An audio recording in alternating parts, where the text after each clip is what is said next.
నేను మీ శాలిని శ్రీలు. ఎలా ఉన్నారు? బాగున్నారా ఫ్రెండ్స్ ఈ రోజు అయితే నేను వడ చేస్తున్నాను. వడ చూసారు కదా ఫ్రెండ్స్. ఈ వడ కోసం ముందుగానే పప్పు నానబెట్టుకొని మనం మిక్సీకి పట్టుకోవాలి. నేనైతే 2 గ్లాసుల మినపప్పు తీసుకొని ఒక 4 అవర్స్ నానబెట్టాను. నానబెట్టి ఇట్లా మిక్సీ పట్టుకుంటే మనకు మెత్తని పేస్ట్ అయిపోతుంది. ఇట్లా గట్టిగానే ఉండాలి. లూజ్గా ఉంటే మనకు వడలు వేసుకోవడం కష్టం అవుతుంది. ఇప్పుడు నేను వడ వేసి చూపిస్తాను.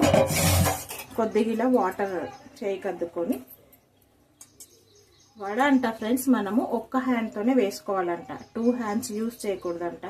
నేను కూడా యూట్యూబ్లోనే చూశాను.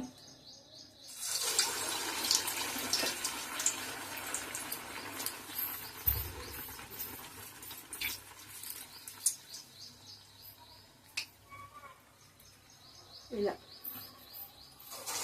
మనకి కడాయికి ఎన్ని అయితే సరిపోతాయో అన్ని వడలు వేసేసుకోవాలి.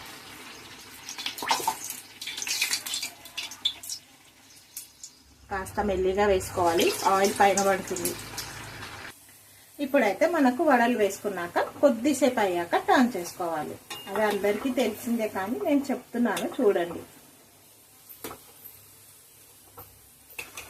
పిండి మనం కరెక్ట్గా రుబ్బుకుంటే మనకు వడలు చాలా కంటే చాలా క్రిస్పీగా వస్తాయి. ఇలా చూడండి.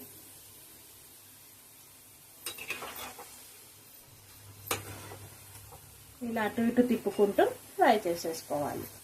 ఫ్రెండ్స్ ఇవాళ అయితే రక్షాబంధన్ కదా, అందుకే నేను వడ చేస్తున్నాను. మీరు మరి ఏం చేస్తున్నారు చెప్పేసేయండి, కామెంట్లో చెప్పండి. అలాగే మీరు మీ బ్రదర్కి రాఖీ కడుతున్నా లేదా ఏదో కూడా కామెంట్లో తెలియజేయండి. అలాగే నేను పాయసం కూడా చేశాను. పాయసం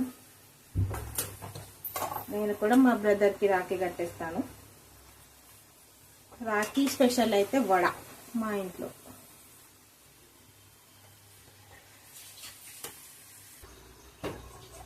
చూసారు కదా ఫ్రెండ్స్, వడ అయితే రెడీ అయిపోయింది.